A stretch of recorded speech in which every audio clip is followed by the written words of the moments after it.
It's sweet, I guess, quaint. The words didn't just hurt. They dissolved the very air around me.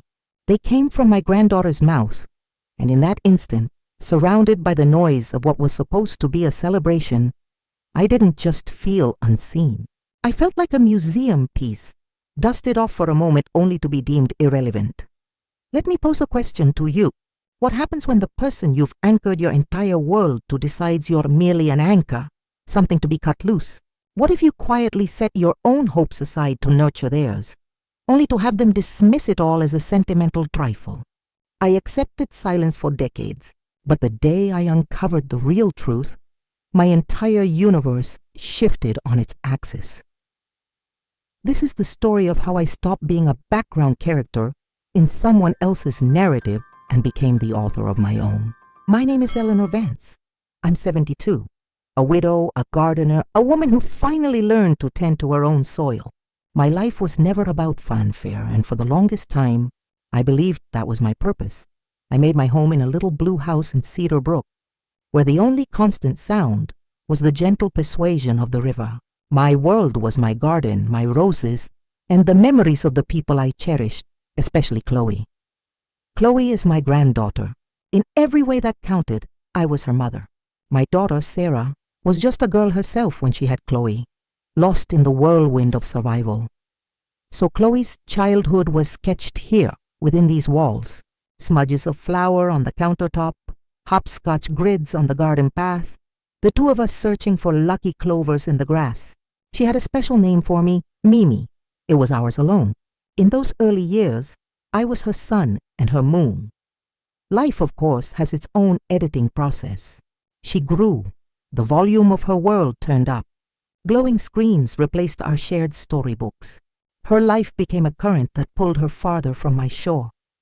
And I simply watched from the distance, my pride a bittersweet companion to the quiet heartbreak of becoming obsolete. Yet a fragile hope persisted. I let my garden grow a little wilder, even though she never commented on the roses anymore, even though her visits were quick and transactional. But I held fast to the belief that the bond we shared was merely dormant, not dead. For her college graduation, I wanted to give her a piece of our history, not just an object. So, I decided to create a quilt, a tapestry woven from our past. I devoted months to it. Every stitch was a whispered memory. I used fragments from her childhood sundresses, the apron she wore when we baked together, the floral cotton from her first bedroom curtains. I pieced together the giant oak we read under, her beloved tabby, Jasper, a ribbon of sapphire blue for our river. In my mind, I saw her face softening with recognition. I pictured her pulling the quilt close, perhaps even getting misty-eyed. I could not have been more mistaken. The graduation party was a universe away from the humble, heartfelt gatherings I used to organize. Sarah had opted for a professional affair, a sleek tent, past hors d'oeuvres, a DJ spinning bass-heavy music. Chloe's gifts formed a small fortress of glossy paper and shimmering bows. Everything spoke of new money, everything that is except for me. I clutched my offering, wrapped in unbleached parchment and tied with garden twine. It felt suddenly humble in my hands. I found Chloe on the patio, surrounded by a circle of friends. She looked like a stunning stranger. "Chloe, sweetheart," I said, my voice barely a murmur over the music. She turned, her smile polite and distant. "Oh, hi, Mimi. Just drop it on the gift table." She waved a hand toward the overflowing pile, but I couldn't. A deep intuition told me to hold on. I needed to place it in her hands myself. When the gift opening began, a small audience formed, phones held aloft. She shredded packaging revealing a designer handbag, a new smartphone, envelopes I knew contained cash. Then she picked up my parcel. Her manicured fingers fumbled with the simple knot. She unfolded the quilt. The patchwork of our life. The chatter nearby hushed for a beat. A friend snickered. "What's that supposed to be?" "Looks vintage." She said the word like it was a disease, and then Chloe delivered the verdict. "It's sweet, I guess. Quaint." She gave a dismissive little shrug, folding it haphazardly and setting it aside on a patio chair. Very handmade, the breath left my body. My hands, still calloused from the earth, felt like foreign objects. The party surged on. No one witnessed the tectonic shift happening inside me. When you're invisible, your devastation is a silent film. I walked away, each step carrying the weight of 1,000 yesterdays. Years of lullabies, years of scraped knees bandaged with care, years of quietly foregoing little luxuries so she could have new books or a school trip. I had given her my history in a quilt, and she had labeled it a curiosity. The drive home was a journey into profound silence. I entered my house where the scent of lavender and aged wood usually comforted me. This time the silence felt different, thick and heavy. There was no music thumping from upstairs, no laughter, no one dismissing my feelings as overly emotional, no one checking to see if I was all right. I boiled the kettle and sat at the kitchen table, its surface worn smooth by years of meals and homework. I looked at the chair where Chloe always sat, her legs swinging, telling me about her day. It was just furniture now, but the deepest cut was yet to come. A few days later, a practical matter surfaced through the grief. I needed to update the beneficiary forms for a life insurance policy I'd earmarked for Chloe's law school expenses. I went to my bedroom and opened the bottom drawer of my antique dresser. Beneath a stack of woolens lay a small, sturdy lockbox. Inside, next to important documents, was a thick folder. On its tab in my looping script, it read, Chloe's Future. It was a ledger of 1,000 small denials. For 12 years, I had diligently funded a modest investment account. Every contribution represented a choice. I'd patched my coat instead of replacing it. I'd tended neighbors' gardens on weekends for extra income. With every transfer, I'd reassured myself, this is for her. She is worth every sacrifice. I opened the folder. The most recent statement was on top. I booted up my old desktop, its fang groaning to life. The screen glowed, confirming the total I knew by heart. 48,050, it was all there, waiting for her. I closed the folder. I shut the drawer. I powered down the machine. This wasn't an act of vengeance. It was something far more profound. A choice made in the stark, clarifying light of reality. For the first time in my life, I chose Eleanor. Not my daughter, not my granddaughter, just me. I brewed a proper cup of tea, allowing the steam to warm my skin. I sat in the quiet and drank it slowly. This wasn't quite peace. It was the cessation of a noise I had endured for so long, I'd forgotten it was there. Then, as if she felt the tectonic plates of my life moving, her message arrived. The following week, my phone screen illuminated. A text. Hi Mimi, can I stop by? I miss you. I stared at the words. I miss you had been absent from her vocabulary for years. My thumb hovered. I did not reply. 2 hours later, she was on my porch. Chloe, holding a box from that exquisite patisserie I could never bring myself to enter. Her smile was bright, but it was a performance. Her eyes were empty. Mimi, she said, sweeping past me into the house. About the party. I was so overwhelmed. All those people. I didn't mean what I said about the quilt. It's actually really beautiful. She settled at the kitchen table, arranging her hands neatly. Her phone lit up in her pocket. It was incredibly thoughtful of you. I nodded slowly, searching the young woman's face for the child I knew. I ached for it to be genuine. I've missed this, she added, her voice coated in a syrupy sincerity that now felt artificial. Things have been insane, but I'm going to make more time. I promise. She reached across the table and took my hand.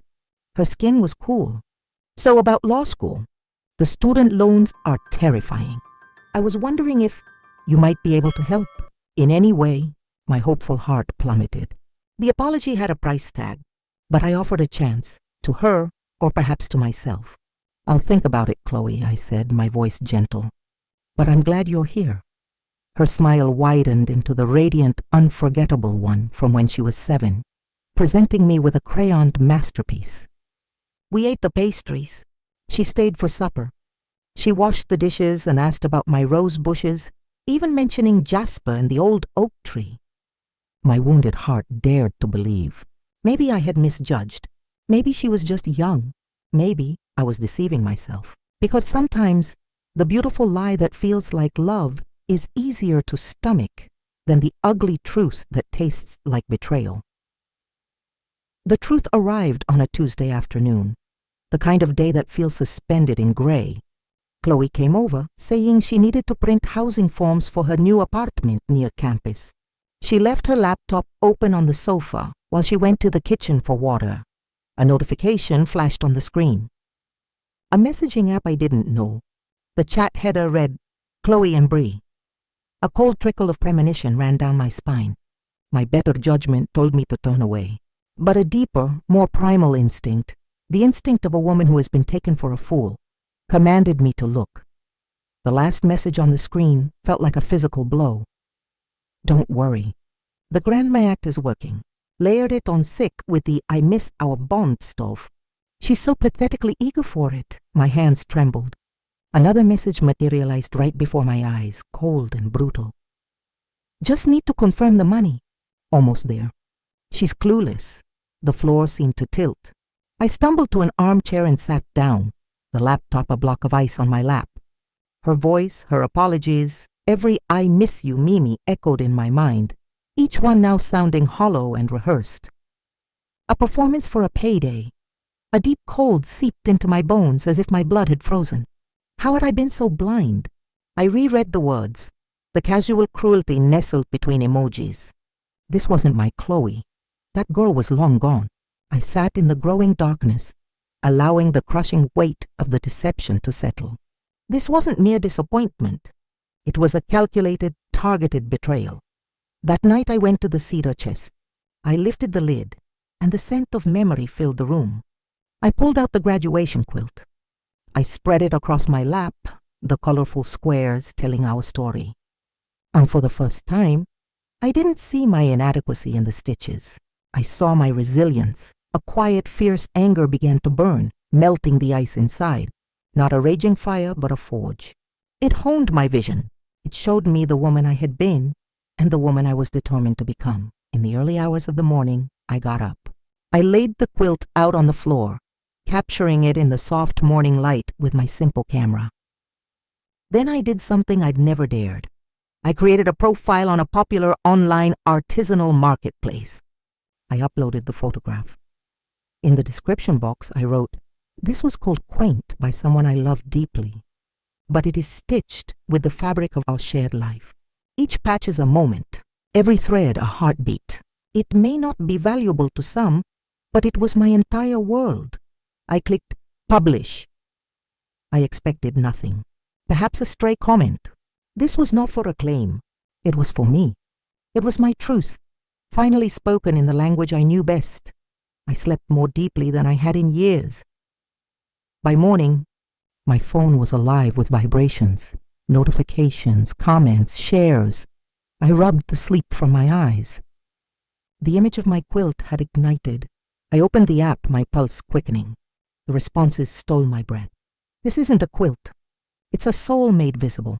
The story in these stitches is overwhelming. Quaint? This is a masterpiece of emotional heritage. Are you accepting commissions? I would be honored to have a family heirloom created by you. This is true art. Is it being exhibited? I felt lightheaded. Then a direct message appeared. It was from a woman named Isabel, the lead curator for a renowned national folk art fair that traveled to major cities. She wrote, "Eleanor, your work is breathtaking. It's a narrative in textile. We would be privileged to feature Roots and Wings in our upcoming Chicago exhibition." My hands shook as I typed my reply. Yes, I would be honored. Within hours, more inquiries flowed in. From a cultural magazine, from a well-known design influencer, from a podcast producer. It was as if I had finally spoken my truth aloud and found an entire world listening. This was no longer Chloe's story. It was mine. It was about gathering all the pieces of myself that others had discarded and weaving them into a tapestry of unshakable self-worth. 10 weeks later, I stood in a bustling, light-filled convention center in Chicago. The air hummed with conversation. My quilt was displayed on a special stand. A small plaque beside it, Eleanor Vance. Roots and wings. People paused, their fingers gently tracing the stitches, their eyes soft with understanding. Isabel found me, her face beaming. "It's a conversation piece, Eleanor. A triumph." She then guided me to a quiet booth and showed me an email on her tablet. A corporate art consultant from Seattle wished to purchase the quilt for a new family-friendly corporate headquarters. The offer was $28,000. I stared at the number. It was life-altering. "The decision is entirely yours," Isabel said softly. This could fund a beautiful next chapter. My eyes welled up. For a lifetime, I had believed my offering was insignificant. I was finally learning that my own creativity held value. I sold it, not for the money, but as a sacred act of release. The funds did not go into a folder for another's future. They went into a new account I opened that afternoon. Eleanor's New Ground. Life, as you might expect, changed. Sarah called, her tone clipped. "I heard about the sale. Chloe's devastated. She says you've become a different person." I offered no defense. The woman who needed to justify her existence was gone. Then Chloe appeared at my door, unannounced. Her eyes were puffy. "Can we talk, Mimi?" I let her in. We sat at the familiar table. "I was horrible," she stated, not looking at me. "I want to make things right." "What does making things right look like to you, Chloe?" I asked, my voice steady. She finally met my gaze. "Law school is a fortune, and I know you. You came into money from the quilt. You could help me.